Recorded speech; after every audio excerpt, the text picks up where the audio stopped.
Bonsoir, chers militants et sympathisants de l'UFDG, Monsieur le Président et les vice-présidents, Madame Diallo, Madame Ba Adjamaïmouna, Mesdames et Messieurs, militants et sympathisants, encore une fois, bonsoir. Aujourd'hui, samedi 27 mars 2021, donc nous sommes à notre deuxième assemblée générale virtuelle pour le grand bonheur de tous les militants et sympathisants de l'UFDG, où qu'ils soient à travers le monde. Donc aujourd'hui, nous aurons respectivement pour les interventions, pour l'animation de la présente assemblée générale, Monsieur Ali Mano, qui représente la coordination des militants forestiers de l'UFDG. Ensuite, ce sera le tour de Monsieur Mamadou Siré Diallo, coordinateur des jeunes de l'Axe. Et puis, on aura l'invité spécial, M. Boubacar Sidi Diallo, coordinateur des 14 fédérations de l'UFDG de l'Amérique du Nord. Puis, Mme Ba Adjamaïmouna, non, bien avant, Nadia Naman, chef de cabinet de M. le Président de l'UFDG.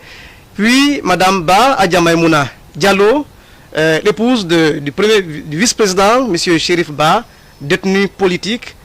Et ensuite, Dr Fode Oussou Fofana, vice-président chargé des affaires politiques et sociales. Et puis, le président élu de la République de Guinée, M. Seloudalen Diallo.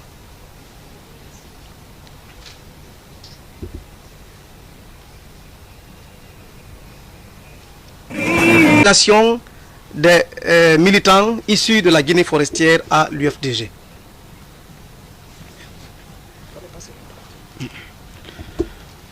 Bilo kumbala ose ponia yimania tongonia fonyania nducho soy aniani fula lende gegeduleni miso ania choso echelente soy echo ania e son dondom munya soy tase pempen batana nto do onaniani soy tase pempen nindimi machen kala bechendo kemye e lolo ajipa kisino umajil bana volo kumba bolo sia bolo yawo abechendo kemye moba chendo kale chenya chelente en nyetaso pempen chwana chola kulile nye dindo ni chole nye yando njobalo do nonte nye ya yolundo mamencho na bale nole yinte necho na bale donc ndicho nyetaso pempen osoi chenkala yemini dindo wele toujours mi continue wele aso chenkala be chendo kende naba otaso bafala na macho nacho mao makadu chelang pesio chela ntofia mapya kemondang chela ntosa mao mava matwa yambaidang chela ntosa mao ma to yamba yang chera ma to fi awolun ha wolantanya wolantana wenu ma mape numdan hau ato yape ma banda to aseme yana kenya chelenti money to abanda semiani e konjale o chona chele chokente donc miduni ya wolo kumba borosia man chonu ngopeloncho chelanda hau chondale bendalanti na plan ya wodi nani mi plake money donc kingo nene cho mi chonu mo peroncho mi sunu jili mi dumu babana na maho ma inda chocho ibenda nale so eta se chokenni so di mbele mi to famele ma babana na maho tellement ameni nale so eta se pempen mi toy paraye ma acho to satu onene cho menda cho lukasi yang bae e kasiya angela wala be midumi yale ma chonga onani ko begeduaw haw nte sala wa nke be wenu me midumi nyana ga pangi to noyi bole nchele nte sala le ko begedu uloti yazere kore bana na to sala wala nke moli wenu u wala nke mleya donc midumi nyako ma kasimo ambele kenyi bende ana hawle parce que le ko langaw kisi mema le mobiloni le ko langaw masanta mema le mobiloni donc kirikimbo nenecho mi chonugo peloncho mi simin jili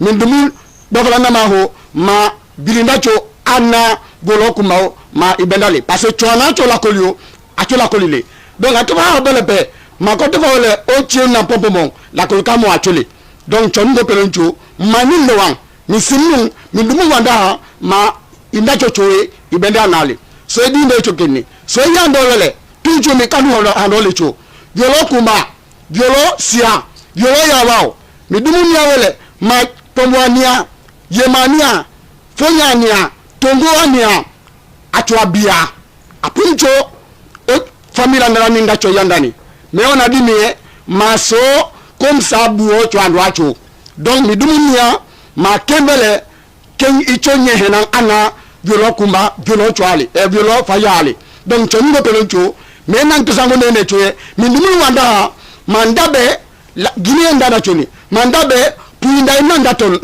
nda tu puinda ini donc chongo nene cho et tento le pekon toujours ni continuer ale ni ale dumulo biolo kuma biolo yawa biolo faya ni dunya le ma toujours on a kanni banacho bolenda malenda Nations Unies ndawle be madi mama vraiment la Guinée ma sonche la Guinée on cho sonsowele parce que yaw la Guinée aye asope aye ya abimi tonya pe aye ya donc ocho tonya le ona chewo ocho hawo achi ya lutu onani wanadimi ya tonya la Guinée ante wanadimi ya nyinyi ya la Guinée ante donc mi dumunia manchoni ngo peloncho mi dumu wanda mabana ndabia yemana pomwana fonyana tongwana ndabia ma akinikini onene cho mi jonga balambe labeli mi dumu wanda ma akini mamanda parce que nan puinda itonuni donc mi dumunia onene cho fola kuma volosia batta soso landan lanano aniani mi dumunia ni ma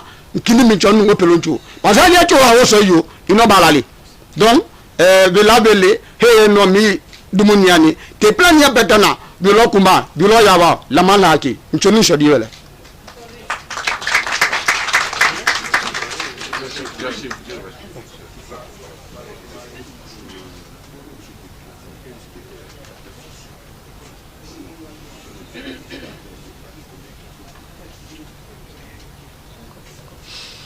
Voilà, merci Ali Manon.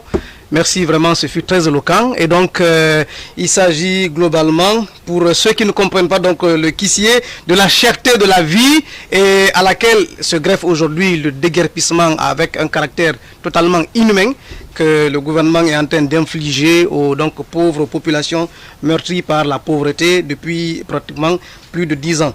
Et la possible augmentation du prix des hydrocarbures et l'annonce des mois durs par le Premier ministre de M. Alpha Condé, M.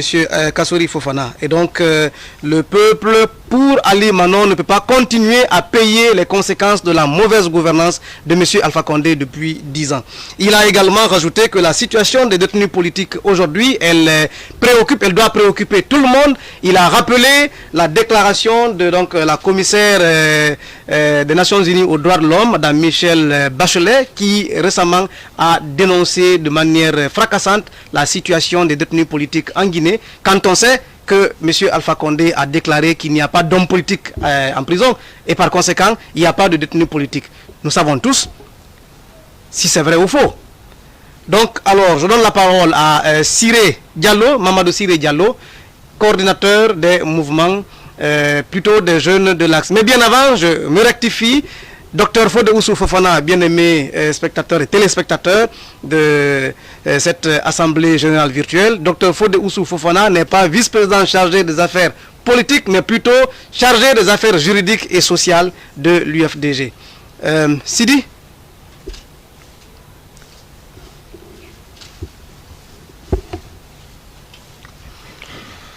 Bonjour à tous. Je l'ai fait. Bonjour à tous. Bonjour, cher président. Avant de commencer, je vais envoyer le salut spartiate. Ok, là c'est pour vous faire comprendre et faire un petit rappel de ce qui s'est passé.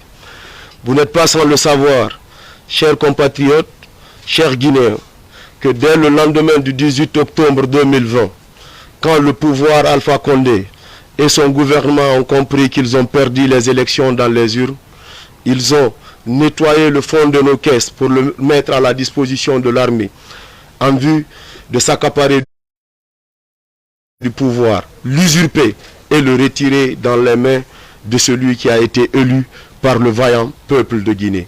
Et dès ce lendemain, quand le coup a marché avec l'armée, l'armée a pris l'argent au lieu d'être républicain et s'est mis à la disposition de M. Alpha Condé et tous les membres de son gouvernement.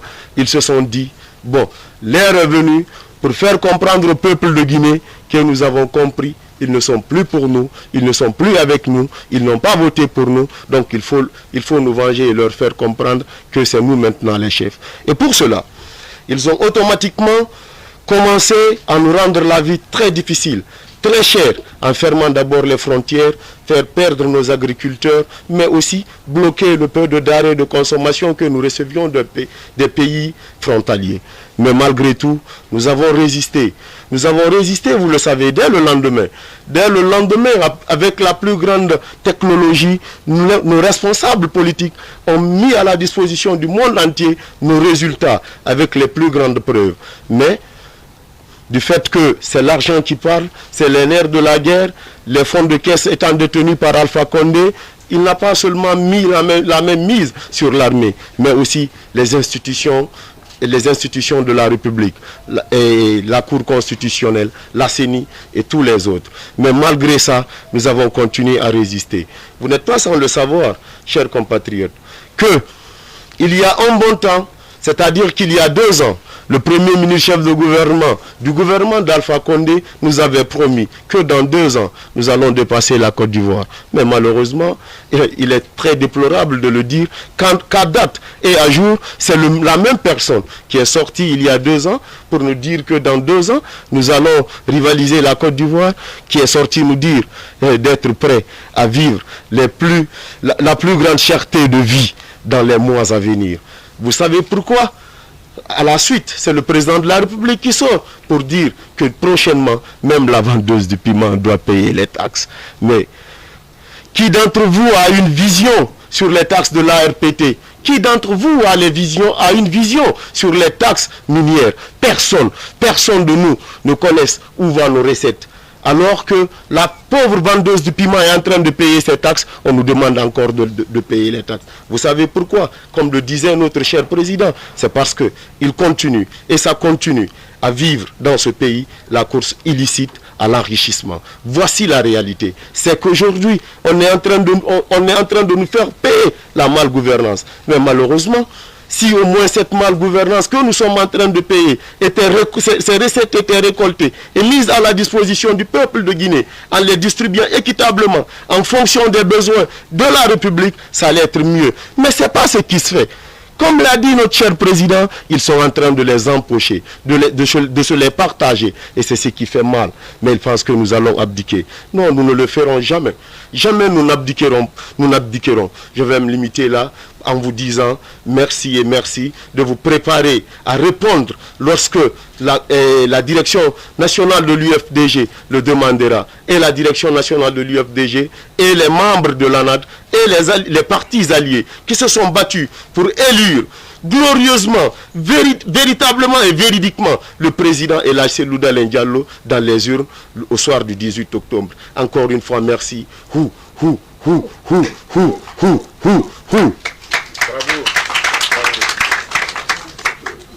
Merci Mamadou Ciré Diallo. Voilà, vous comprenez, c'est une jeunesse très engagée, très dévouée pour la cause non seulement de l'UFDG, mais de la République. Très écœurée par ce que nous fait vivre, ce que nous fait subir le régime Alpha Condé. À présent, nous recevons l'invité spécial de cette Assemblée Générale. Il s'agit de Mamadou Sidi Diallo, coordinateur des 14 fédérations UFDG de l'Amérique du Nord.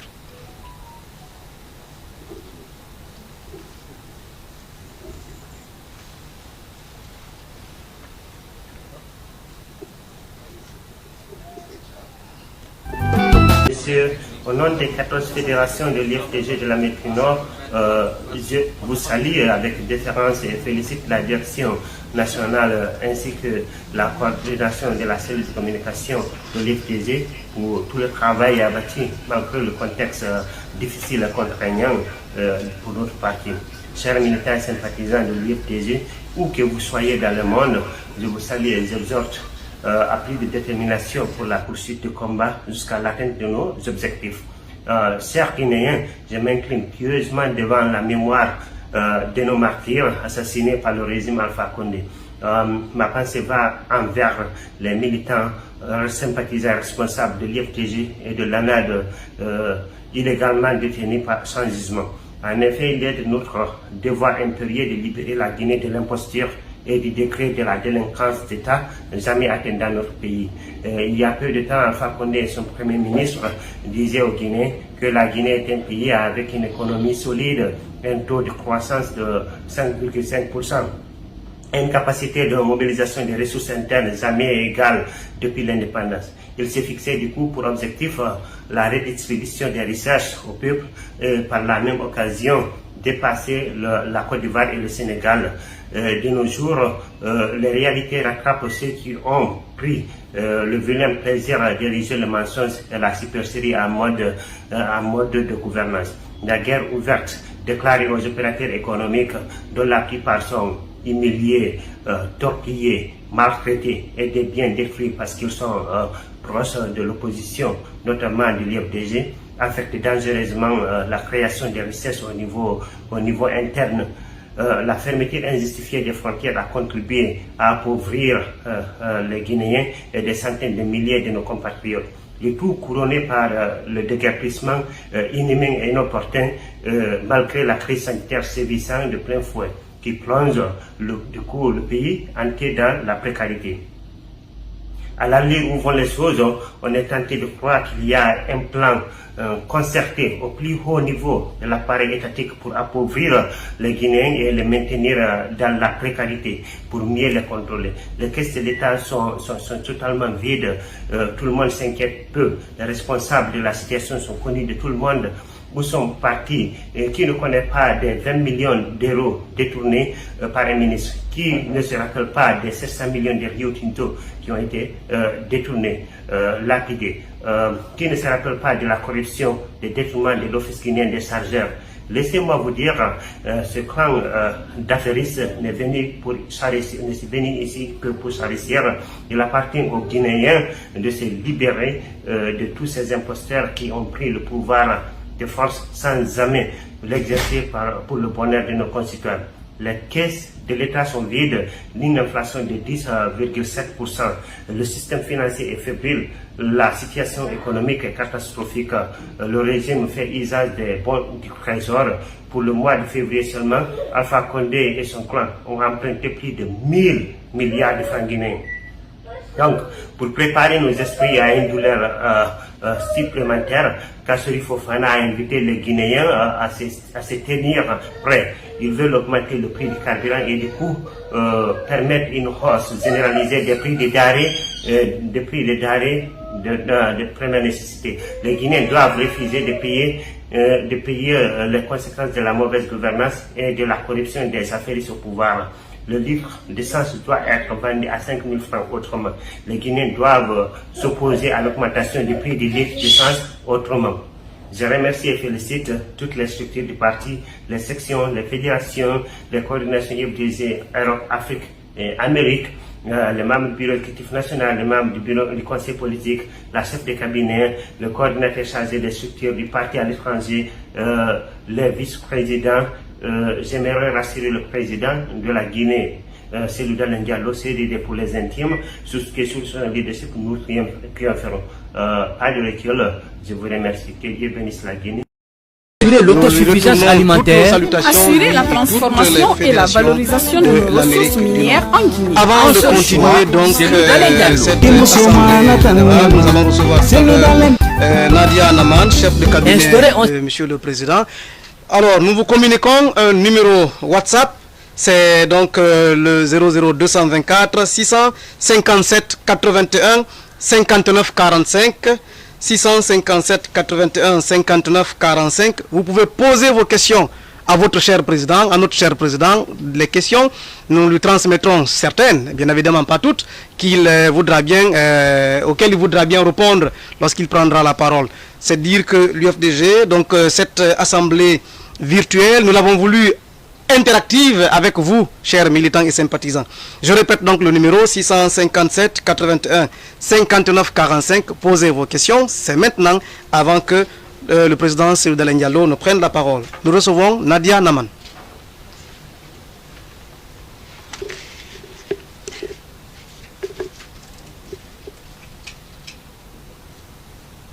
Je vais faire lecture de la question posée par Jean-Yves Lecomte, sénateur des Français établis hors de France, sur le respect par les autorités de la Guinée des règles qui prévalent dans un état de droit. Ces derniers jours en Guinée, l'un des chefs de l'opposition démocratique a été transféré de prison vers un hôpital du fait d'une dégradation de son état de santé provoquée par ses conditions de détention. Il s'agit de M. Ibrahima Cherif Ba, vice-président de l'un des principaux partis de l'opposition, l'Union des forces démocratiques de Guinée, UFDG. Dans le même temps, le président de ce parti, Cellou Dalein Diallo, s'est vu empêché de se rendre à Abidjan, aux obsèques du Premier ministre ivoirien Ahmed Bakayoko, où il était invité en sa qualité de vice-président de l'Internationale libérale. À cette occasion, son passeport lui a été retiré sans notification d'une raison légale. C'est dans ce contexte que j'ai souhaité poser la question suivante au ministre de l'Europe et des Affaires étrangères, question qui prolonge celle que j'avais posée en début d'année et à laquelle le ministre m'avait répondu avec franchise et fermeté. Je cite, « Monsieur Jean-Yves Lecomte attire l'attention de Monsieur le ministre de l'Europe et des Affaires étrangères sur la façon dont il entend subordonner les moyens engagés au titre de la coopération sécuritaire en Guinée au respect par les autorités de ce pays des règles qui prévalent dans un État respectueux des libertés publiques et du bon fonctionnement de sa justice. » En effet, malgré de nombreuses alertes dont certaines que lui-même a portées dernièrement, la situation dans ce pays ne s'améliore pas.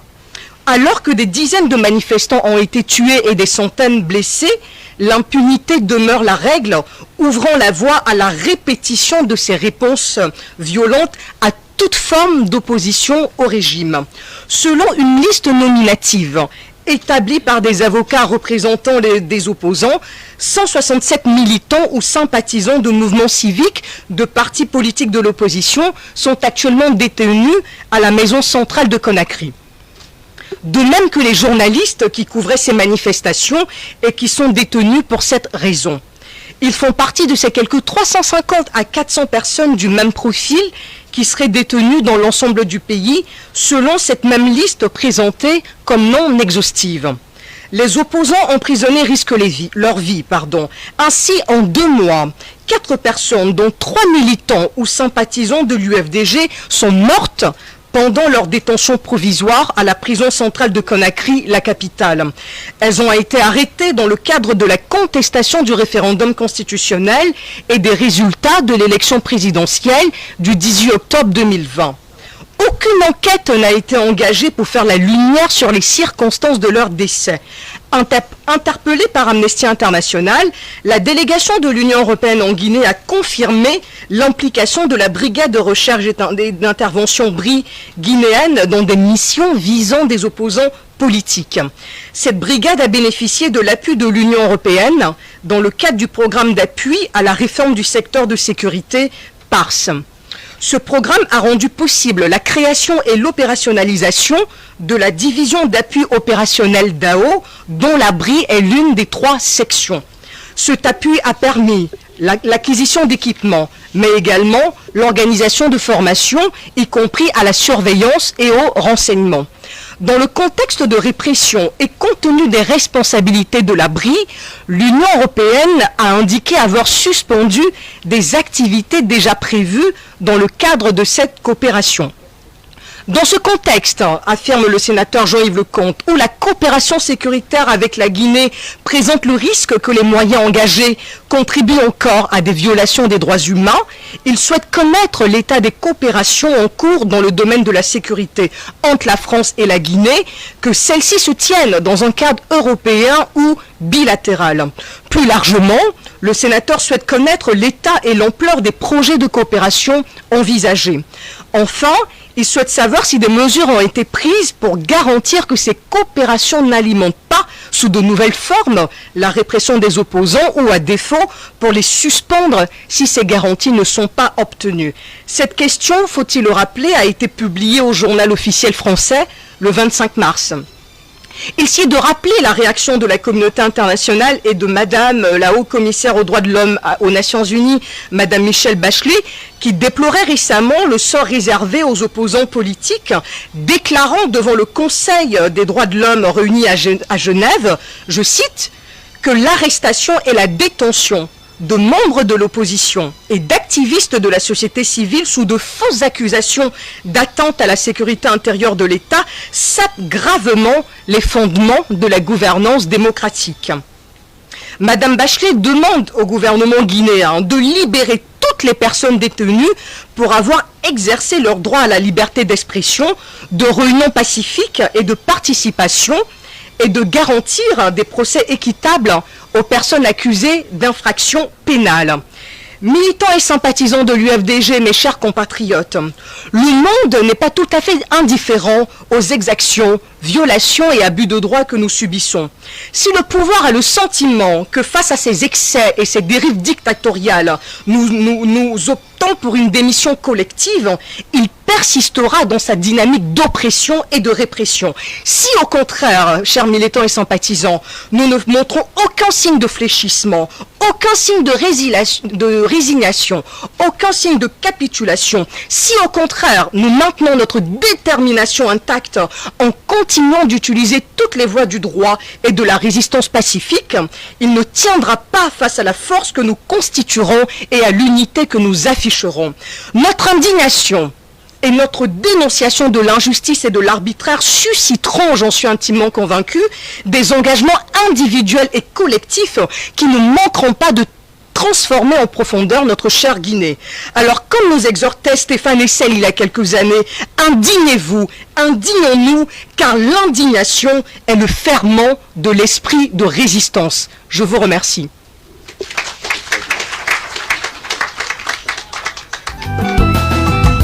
Instaurer un système de gouvernance unitaire et politico. Et nous remercions au passage la fédération Ratoma 3 avec le jeune fédéral Selou qui a aidé plutôt ses militants et sympathisants à suivre en direct cette assemblée. Nous recevons des images de Koloma Solo Primo, secteur Rai, également du secteur Ndantari. Alors, beaucoup de familles en ce moment sont en train de regarder, nous apprendons, la présente Assemblée Générale à travers des Smart TV dans leur salon. Alors, nous leur félicitons et nous encourageons tous les autres à le faire. Des messages nous parviennent, des recommandations de militants et sympathisants d'à travers le monde. Alors, ils souhaitent que les intervenants enlèvent le masque. Comprenez, nous sommes en période de Covid-19. Je suis à bonne distance de tout le monde, mais les autres, ils ne peuvent pas se le permettre. Alors, chers militants et sympathisants, vous qui souhaitez que nous enlevions les masques, permettez donc qu'ils les gardent parce que c'est important. Quand nous nous aimons et que nous aimons des gens, il faut les protéger, il faut que l'on se protège nous-mêmes. Alors, nous allons recevoir Madame Ba Adja Maïmouna Diallo. Je rappelle, elle est l'épouse de M. Chérif Ba, vice-président chargé de la communication et des affaires extérieures, des relations extérieures de l'UFDG, actuellement en prison. Et elle est également vice-présidente du Conseil national des femmes. Ah oui, j'oubliais, comprenez, donc nous avons toute la sympathie pour nos collaborateurs, nos responsables qui sont en prison. Et la situation nous écœure telle qu'on oublie l'essentiel pour eux, parce que c'est essentiel.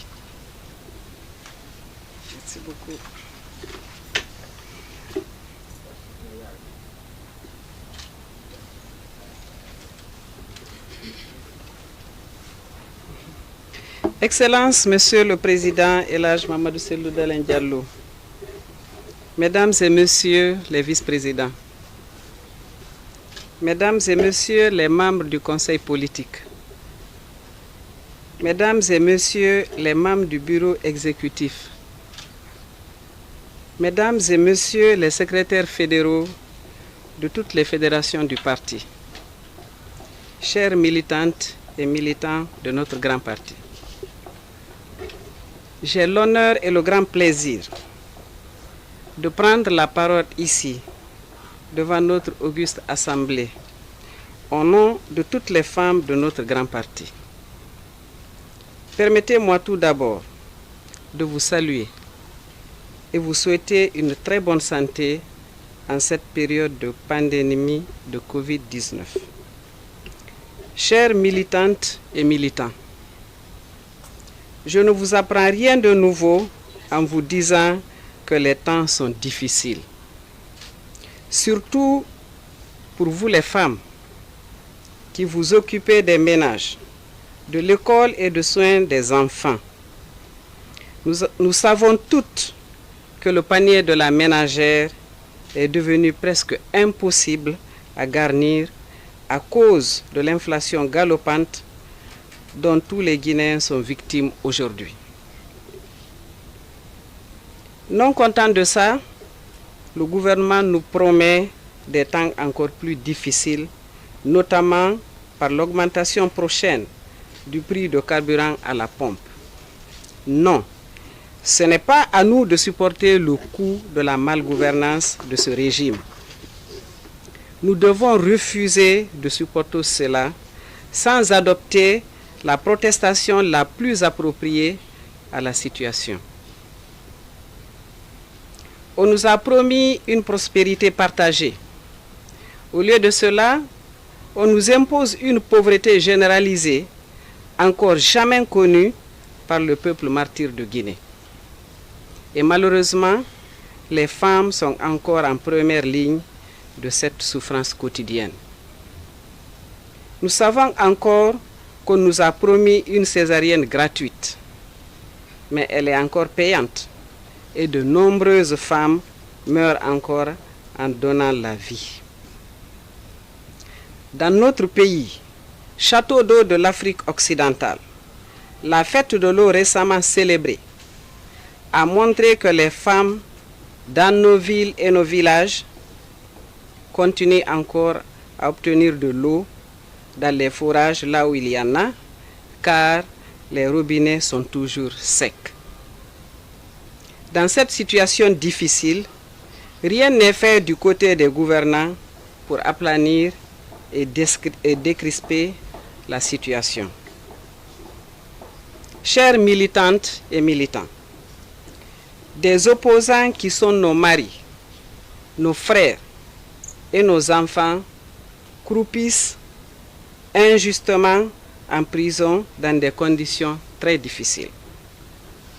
Mon mari, par exemple, dont la santé est fortement dégradée, avec près de 5 mois de détention dans des conditions intenables, mérite aujourd'hui un traitement approprié après évacuation sanitaire. Ses compagnons et les centaines de détenus politiques doivent simplement être libérés. D'ailleurs, comme l'ont fait certains pays, les prisonniers sont simplement libérés puisque la pandémie du Covid-19 a commencé à faire des ravages dans les lieux de détention. Or, dans notre pays, il y a déjà 4 morts en détention. En plus, plus de la moitié des détenus est atteint de la pandémie et le pouvoir reste toujours indifférent. C'est pourquoi j'ai le plaisir de vous informer qu'une pétition a été lancée par des militants et sympathisants de notre parti résidant à l'extérieur, à l'étranger, qui en appelle à la libération de tous les prisonniers politiques. Je demande donc à tout le monde de participer à la signature et au partage de ce document important pour nous permettre d'atteindre 1 million de signatures. Ainsi, ça va être un autre moyen de pression sur le pouvoir. Chères militantes et militants, rassurez-vous que tout ce qui est demandé est conforme à la loi. Le message que je peux lancer aux femmes, c'est de toujours rester mobilisées et d'être convaincus qu'il n'y a pas de fatalité. Personne ne peut détruire notre parti, car notre parti est un grand parti qui est fondé d'abord sur des idées Il défend des valeurs. Et les femmes de Guinée ont compris et épousé ces valeurs qui sont devenues aujourd'hui des forces matérielles effectives. Le parti compte beaucoup sur vous pour les prochaines étapes du combat politique. Et comme l'a dit Nelson Mandela, c'est la lutte qui libère. Donc, je vous exhorte encore à plus de courage et de détermination pour continuer le combat. Vive l'UFDG, vive le président Mamadou Cellou Dalein Diallo, vive la paix, la justice et la démocratie dans notre pays.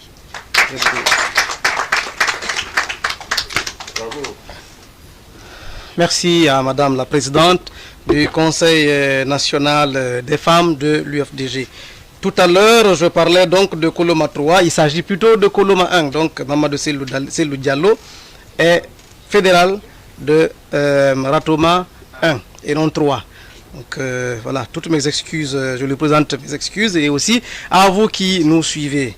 On va recevoir honorable docteur Fodé Oussou Fofana, comme vous l'aimez, comme nous l'aimons. Hein?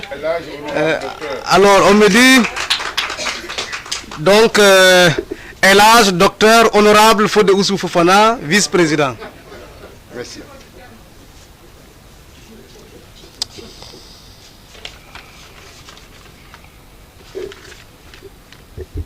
Monsieur le Président de la Cellou Dalein Diallo, Mesdames, Messieurs,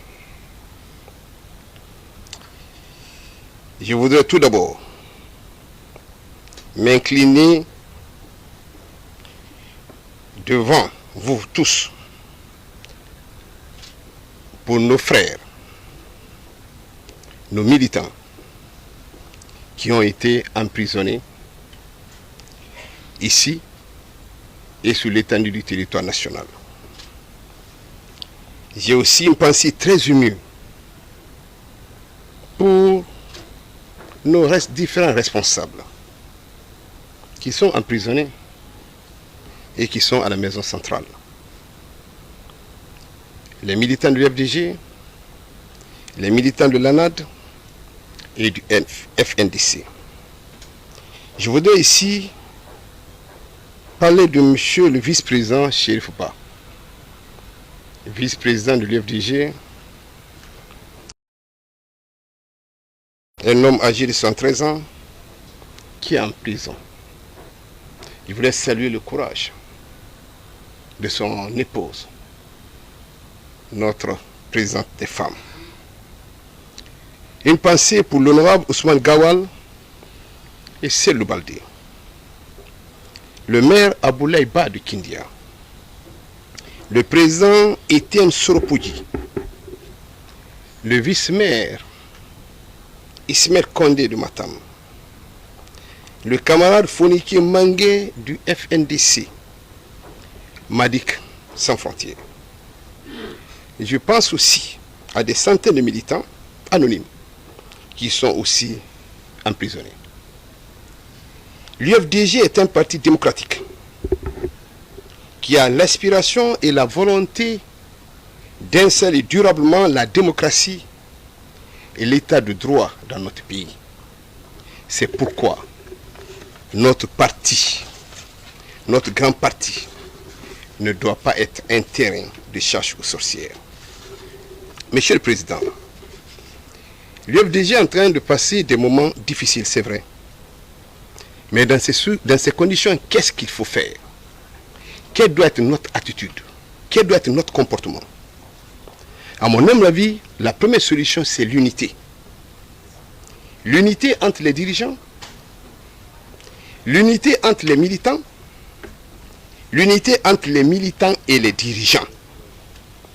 Nous devons, en ce moment, taire tout ce qui nous divise. Nous donner la main derrière le président Elhadj Cellou Dalein Diallo. Deuxième chose, il faut qu'on profite de ces situations de pandémie, prouver que nous sommes un grand parti et que demain, nous sommes prêts à gouverner. C'est pour ça que je lance un appel à la réflexion. demander à tout le monde, des comités de base, des fédérations, des différentes fédérations de l'extérieur, des gens qui nous écoutent, pour que demain, lorsque le président Cellou sera à Sékou Touré, qu'on ne passe plus de temps à réfléchir qu'est-ce qu'on doit faire. Aujourd'hui, nous savons ce qui se passe dans le pays, dans tous les domaines. Si vous prenez les infrastructures, il faut qu'on commence à réfléchir pour poser quelles sont les faiblesses. Qu'est-ce qui n'a pas été bien fait? Et lorsqu'on va arriver au pouvoir, qu'est-ce que nous allons faire? On a la chance d'avoir le président Cellou qui a l'expérience, qui a déjà géré, qui n'a aucun problème pour gérer. Mais nous autres responsables, nous devons nous consulter, profiter tous les jours pour réfléchir, pour trouver des solutions à tous les problèmes qui sont posés à ce pays, pour pouvoir sortir ce pays de ces situations. Je voulais vous inviter à ce travail de réflexion, de compréhension, d'unité. C'est avec ça que nous pouvons avancer. Monsieur le Président, l'UFDG est un grand parti. Et vous êtes un grand leader. Nous disons ce qui se passe, nous avons écouté certaines personnes qui amènent le débat, qui font des débats de caniveau. Les responsables qui sont en prison, nous savons tous ce que nous faisons. Donc ce n'est pas la peine d'écouter des gens qui passent dans la radio pour dire que l'UFDG ne fait rien pour les prisonniers. Heureusement que ces gens n'ont encore rien compris. Ils ne savent pas quelle est la base de l'UFDG. Ils ne savent pas c'est quoi l'UFDG. Nous devons tous, ensemble, comme je vous ai dit tout à l'heure, réfléchir et essayer de comprendre que certains partis politiques n'ont d'adversaire que le président Cellou Dalein qui est devenu l'adversaire qui est devenu leur projet de société. Ces partis politiques, il ne faut pas encore les écouter. On a vu des discours, comme je vous ai dit, des discours de caniveau. À l'UFDG, notre valeur, ce que nous défendons, ce pourquoi nous nous battons, c'est défendre la dignité du citoyen. Quand nous entendons certaines personnes aller sur le terrain, essayer de dire que parce que tel a tel nom, il n'a pas le droit d'avoir ça, je dis que c'est humiliant. À l'UFDG, nous défendons l'être humain. Quel que soit ce que tu es, quel que soit le nom que tu as, quelle que soit ton origine, ce qui compte pour nous, c'est ce que toi-même tu es. Si tu es un homme bien, un homme digne, un homme respectable, qui respecte la parole, qui est un homme de confiance, tu mérites respect et considération, quel que soit l'origine de tes parents. Le président Cellou nous a enseigné ça. Et c'est pour cette raison que nous disons que la politique ne devait pas être la politique des débats de caniveau jusqu'à aller attaquer l'intégrité, la dignité d'un citoyen. Tout le monde mérite respect et considération. Monsieur le Président, mes chers amis, si nous les Guinéens, nous sommes incapables, pour X raisons, d'établir la démocratie dans notre pays, alors nous renoncerons par voie de conséquence à notre qualité d'homme, c'est-à-dire nous renoncerons à notre droit à la liberté, notre droit à la prospérité. Face aux épreuves que nous vivons, tous les Guinéens doivent s'unir pour le changement. Et l'UFDG doit être en avant, doit être l'acteur clé de ce changement. Je n'ai pas besoin, Monsieur le Président, de vous rassurer que tous les responsables que nous sommes, nous vous faisons entièrement confiance. La fierté que vous pouvez avoir, et je vous le répète tous les jours, Monsieur le Président, c'est d'être sûr et convaincu, et je vais le répéter régulièrement, aucun des responsables de l'UFDG ne sera débauché. L'UFDG ne sera jamais comme aucun autre parti. Les responsables que vous avez là vous font confiance, ils font confiance à votre leadership, ils sont prêts à se battre derrière vous pour que ce pays soit un pays où les Guinéens seront traités sur le même pied d'égalité. Je voudrais donc vous remercier et vous inviter à l'unité, vous inviter à la réflexion, vous inviter au travail. Nous devons profiter de cette pandémie pour prouver que demain, nous sommes capables de diriger ce pays. Nous devons, à partir de maintenant, aller essayer d'identifier les meilleurs enseignants, les meilleurs agriculteurs, les meilleurs professeurs, les donner le travail et pour qu'on puisse avoir un document efficace, un document bien qui va nous permettre, lorsque le président Cellou sera là, de gouverner derrière lui. Monsieur le Président, je vous remercie de votre attention. Merci. Merci à Monsieur le Vice-président chargé des affaires juridiques et sociales, Dr Fodé Oussou Fofana. Donc, en attendant de recevoir le président élu, M. Cellou Dalein Diallo, nous allons souffler une minute, le temps pour nous de régler un tout petit détail. Je rappelle simplement qu'à l'instant, nous sommes 7201 personnes en ligne qui nous suivent. Pardon, 7235, ah ben voilà. Donc, ben ça évolue, le flux évolue. 7239 personnes en ligne en l'instant. Alors, 249 je dis, 249 maintenant. Donc, nous remercions toutes ces personnes-là qui ont pris le temps de nous suivre et qui nous suivent. Donc, tout à l'heure, ça va être le président Cellou Dalein Diallo. Administrative qui allie décentralisation et déconcentration et assure la dévolution effective des ressources techniques, matérielles et financières. Investir dans toutes les infrastructures de base, routes, ponts, chemins de fer, ports, aéroports. Développer les techniques et filières agricoles, artisanales et halieutiques par une exploitation vigilante de toutes les industries modernes pour assurer l'autosuffisance alimentaire. Assurer la transformation et la valorisation de nos ressources minières en Guinée. Un seul choix, Cellou Dalein Diallo.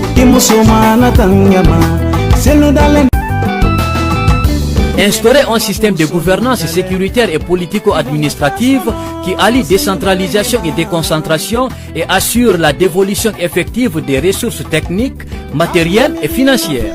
Investir dans toutes les infrastructures de base, routes, ponts, chemins de fer, ports, aéroports. Développer les techniques et filières agricoles, artisanales et halieutiques par une exploitation vigilante de toutes les industries modernes pour assurer l'autosuffisance alimentaire. Assurer la transformation et la valorisation de nos ressources minières en Guinée. Un seul choix, Cellou Dalein Diallo.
Merci, voilà, merci pour votre patience. Merci, aimables militants et sympathisants. Oui, vous êtes aimables parce que vous prenez votre temps, vous êtes plus de 7000.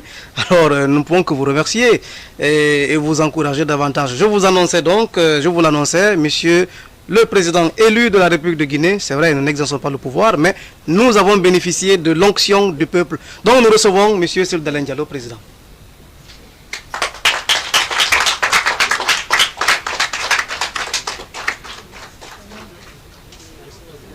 Oui, je l'ai vrai.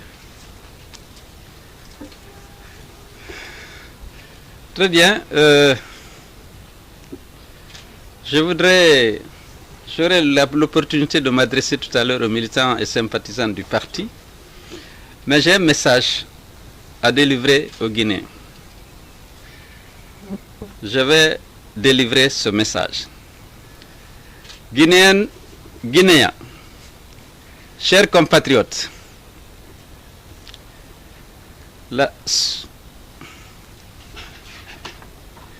la situation de notre pays me paraît suffisamment grave pour que je m'adresse à vous. Elle est si grave qu'elle interpelle chacun de nous. À la crise économique engendrée par la mauvaise gouvernance et aggravée par la crise politique née de l'obstination. Je préfère la technique. Je vais peut-être prendre ici, c'est plus facile, hein, parce que...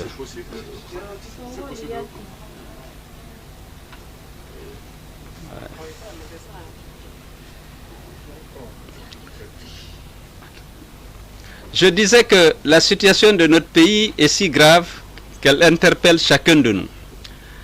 À la crise économique engendrée par la mauvaise gouvernance et aggravée par la crise sanitaire, c'est ajouter une crise... Je vais faire ici, après on verra. Oui, ok.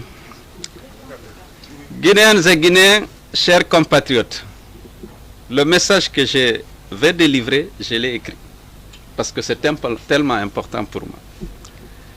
Chers compatriotes, la situation de notre pays me paraît suffisamment grave pour que je m'adresse à vous. Elle est si grave qu'elle interpelle chacun de nous. À la crise économique engendrée par la mauvaise gouvernance et aggravée par la crise sanitaire, s'est ajoutée une crise politique née de l'obstination de Alpha Condé de s'octroyer un troisième mandat. Les Guinéens subissent, dans la douleur, les conséquences de cette triple crise.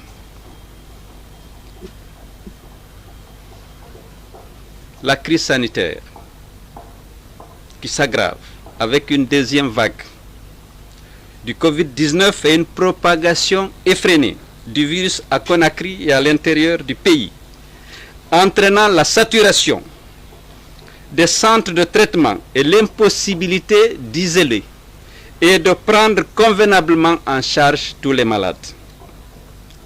La crise politique, entraînée par les violences perpétrées avant, pendant et après le coup d'État constitutionnel du 22 mars et le hold-up électoral du 18 octobre 2020. Ces violences, comme vous le savez, ont provoqué des centaines de morts, dont certains ont été nuitamment enterrés dans des fosses communes en pleine forêt à Zérekuri. Ces violences ont également provoqué des centaines de blessés par balles, des arrestations et de séquestrations massives d'innocents, dont certains sont morts en prison faute de soins. La crise économique, marquée notamment par une baisse drastique des revenus des ménages, une aggravation du chômage et une flambée des prix des denrées de première nécessité, conséquence directe de la dépréciation de la monnaie nationale, la fermeture des frontières et l'augmentation fantaisiste des impôts et des taxes.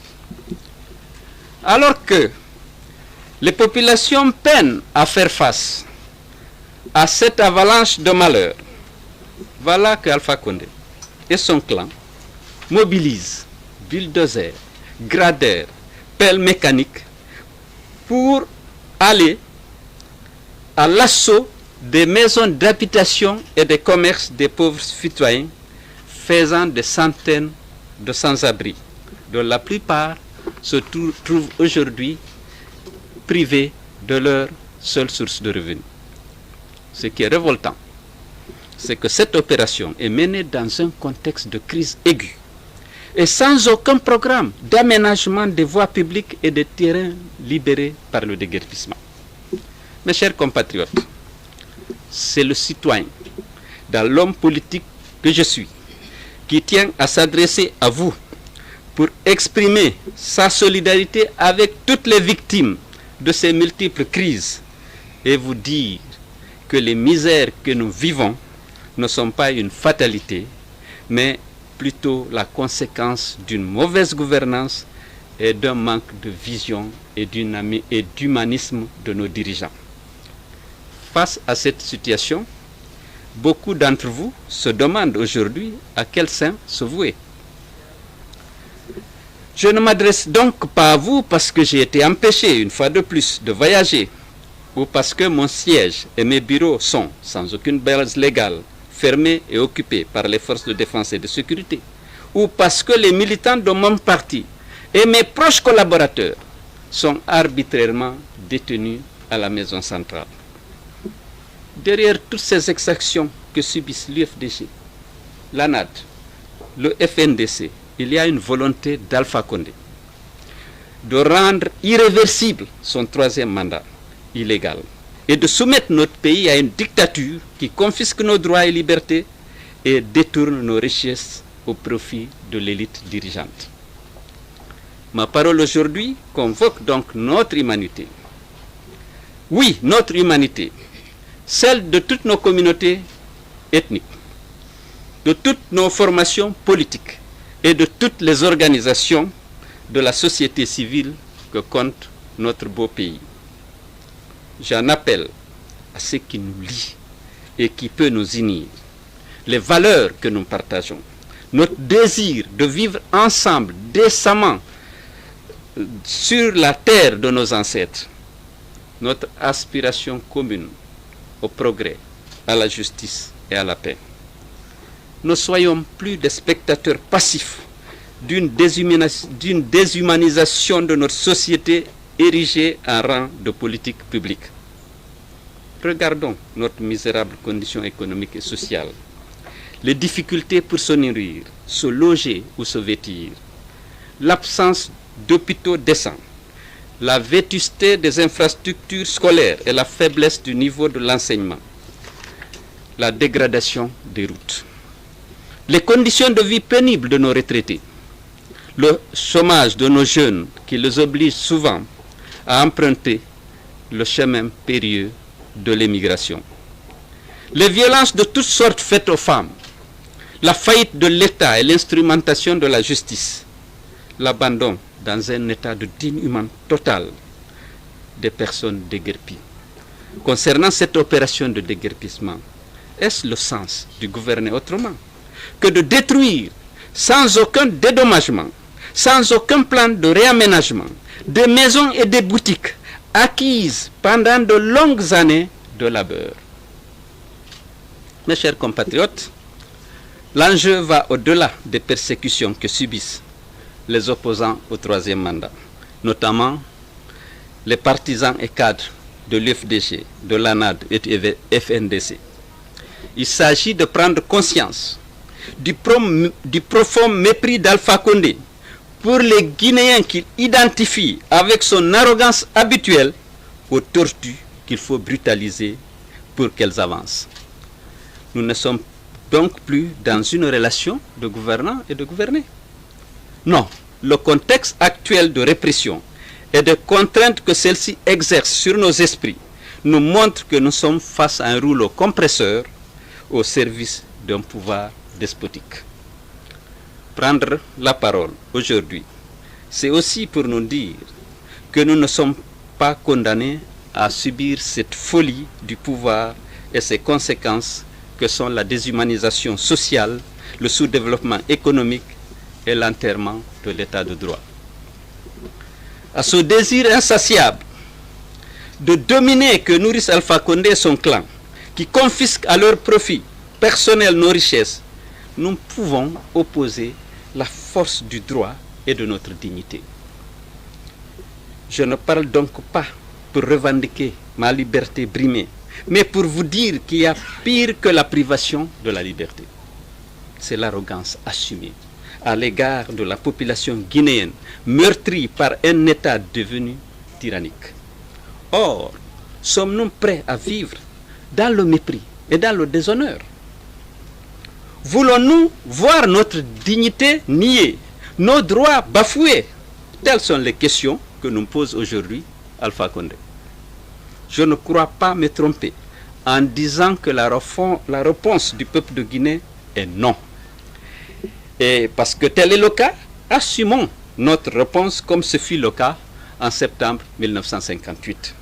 Exigeons, en exploitant toutes les ressources du droit et de la non-violence, la fin de la tyrannie, et donc la libération des prisonniers politiques, l'alternance démocratique, la séparation des pouvoirs et l'indépendance des institutions, notamment la justice et l'exécutif, la gestion des ressources publiques au profit non pas de l'élite dirigeante, mais de toute la nation. Je voudrais aussi, dans ce discours au peuple de Guinée, lancer un appel citoyen à notre armée et aux forces de défense et de sécurité. Je leur demande d'assumer la mission républicaine, leur mission républicaine, celle de protéger le peuple. Mes chers frères en uniforme, écoutez votre peuple, entendez ses souffrances, regardez les visages émaciés dont les aspirations au bien-être sont niées. Ce sont vos enfants, vos parents et vos proches qui, du tréfonds de l'abîme, exigent de vous d'assurer leur sécurité, de veiller au respect de leurs droits et de faire preuve de discernement et de retenue dans vos missions de maintien d'ordre.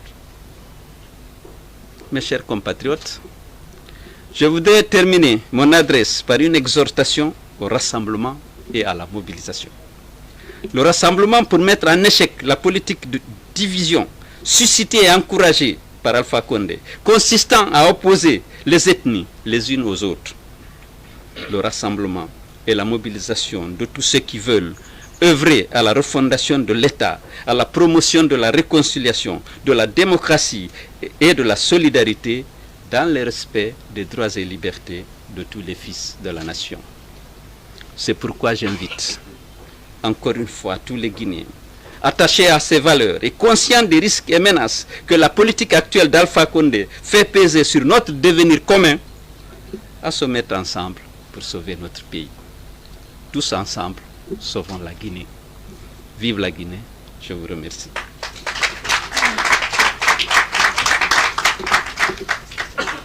Alors, Monsieur le Président, nous avons promis donc, aux militants et sympathisants, mais aussi à d'autres qui ne sont pas nos militants, mais qui regardent cette Assemblée générale, grâce à Internet. Alors, nous avons de nombreuses questions.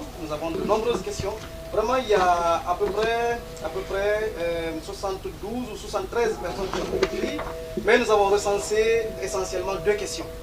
Alors, la première est de Elhadj Oudi Mamoudousso depuis la France. À quel niveau se trouve notre plainte contre la fermeture de nos bureaux? Et la seconde, de Condé Aboubacar de Luanda. Que pensez-vous de l'annonce faite par Alpha Condé d'indemniser les citoyens déguerpis? Oui, je crois que notre plainte liée à la récupération de nos locaux, vous savez, lorsque la plainte a été déposée en première instance, les juges étaient complètement déroutés parce qu'il n'y avait pas d'acte, ni administratif, ni légal, qui ferme nos bureaux. Alpha Condé a décidé d'envoyer la brigade mixte pour forcer les portes de nos bureaux, prendre nos ordinateurs, casser tout ce qu'ils pouvaient, fermer les bureaux et les faire occuper. Donc, en première instance, on a demandé à nos avocats à mieux se pourvoir. De toute façon, il n'y avait pas une base légale sur laquelle il fallait statuer. Donc, ils allaient en appel. En appel aussi, ils ont dit, bon, que les bureaux sont fermés pour des raisons de sécurité. On a fait encore appel, on attend la suite. C'est tout ce que je peux dire, les avocats suivent ça de près. Alors, l'autre deuxième question. Sur le déguerpissement, que pensez-vous Ouais. de l'annonce faite par Alpha Condé d'indemniser les citoyens? Oui, vous savez que nous avons été les premiers à dénoncer cette opération, et même dans ce discours, vous avez suivi. Alpha Condé n'a aucun programme d'aménagement de la voie publique et des terrains qui sont en train d'être libérés par ce déguerpissement forcé. C'est la haine. On dirait qu'il veut sanctionner les Guinéens pour n'avoir pas voté pour lui le 18 octobre. Parce qu'on ne peut pas comprendre. Comment on peut, sur la route de Dibreka, 20 mètres à droite, 20 mètres à gauche, casser tout. Les gens étaient là avant la route. J'ai interrogé une famille, ils étaient là avant la route. Elle était de 6 mètres au début, elle n'était pas bitumée. À l'habitement, on a élargi à 7 mètres. C'était leur champ depuis des millénaires. Personne n'est venu leur dire que la route maintenant c'est 50 mètres. On voit arriver des bulldozers pour casser tout. J'ai dit qu'une armée d'occupation ne ferait pas pire. Aujourd'hui, lorsque vous sortez, vous allez dans ces coins, vous êtes en train de vous interroger. Est-ce que nous ne sommes pas en état de guerre? Lorsque vous savez que c'est vos compatriotes qui sont là, qu'ils tirent l'essentiel de leurs revenus de ces boutiques, de ces kiosques, on détruit tout, sans préavis, sans indemnisation. C'est illégal.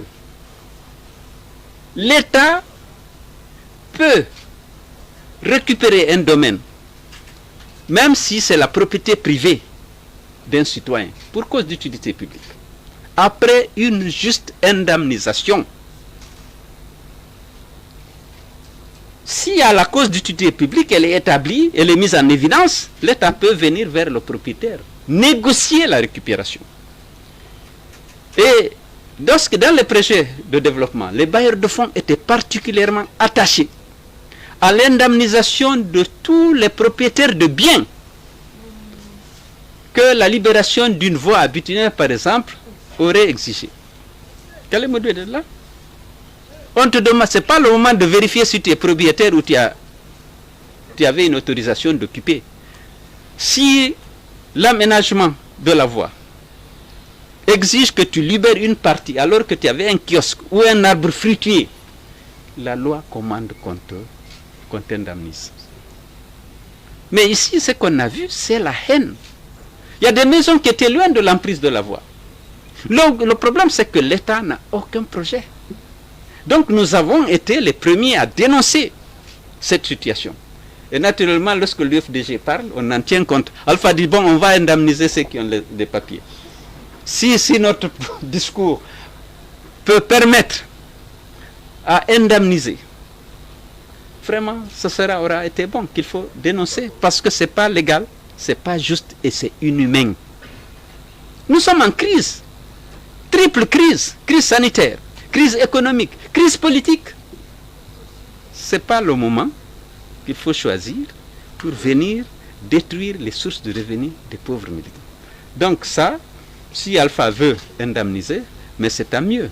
Mais déjà, on doit évaluer avant de détruire, pour que l'indemnisation repose sur une valeur approximative du bien qui est détruit, ce qui n'est pas le cas.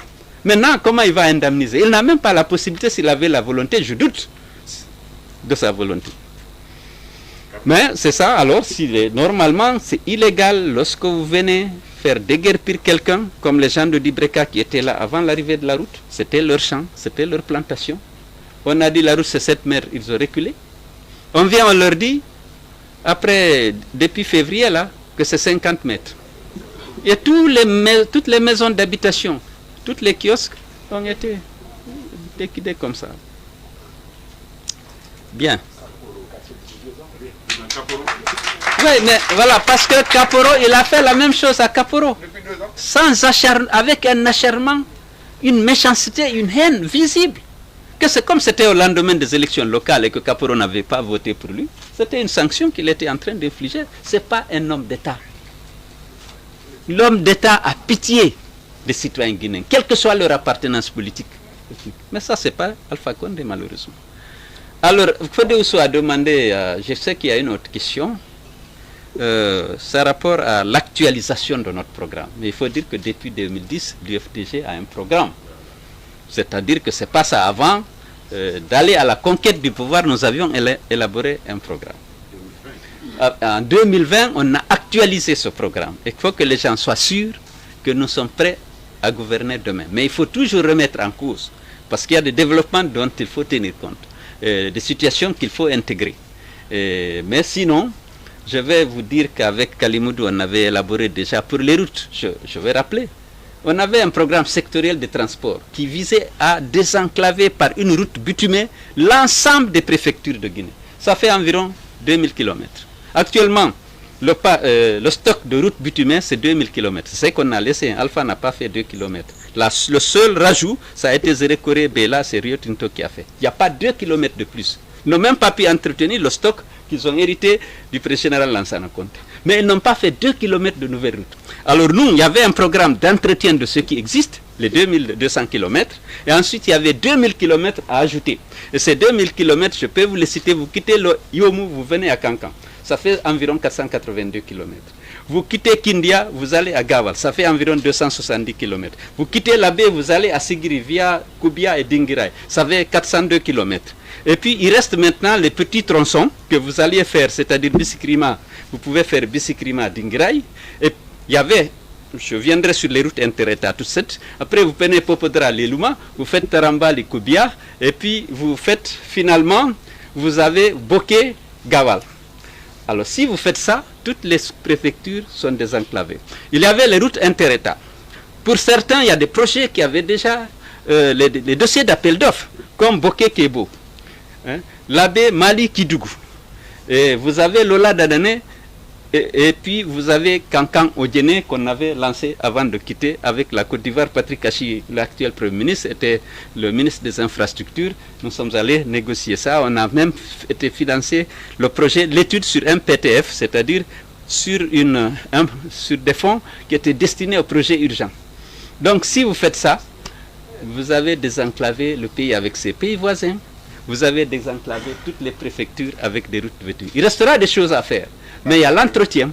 Donc c'est ça, nous sommes prêts sur ce point. Si on arrive au pouvoir, on va dire comment on fait les 2000 km. On va faire une réunion des bailleurs de fonds pour financer ça très rapidement. On en a l'expérience aussi. Et puis, bon, il y a autre chose. Il y a autre chose. Dans le secteur de santé, du tourisme, on a déjà nos cadres ont réfléchi, mais on va actualiser en permanence ça pour que le jour où nous pouvons récupérer notre victoire, bien entendu, que se mettre directement à l'œuvre. On a l'expérience, on connaît les bailleurs de fonds, nous jouissons là d'une grande crédibilité. Kalemoudou et moi et d'autres qui vont nous rejoindre dans cet exercice-là. Sorel aussi, il a une grande expérience des bailleurs de fonds, il était déjà directeur à la Banque africaine de développement. Il y a d'autres, vous connaissez mon cher Alain, il connaît tout ce qui est pêche maritime et continentale. Et donc on a tout est prêt, mais on va réfléchir. C'est bon? Alors donc, je vous remercie bien et puis bon, je salue tous les militants et sympathisants de l'UFDC pour l'intérêt que vous avez porté à cette assemblée virtuelle. Et comme je vous ai dit la dernière fois, on s'est jeté dans l'eau sans avoir suffisamment préparé, mais on va améliorer au fur et à mesure. Merci beaucoup.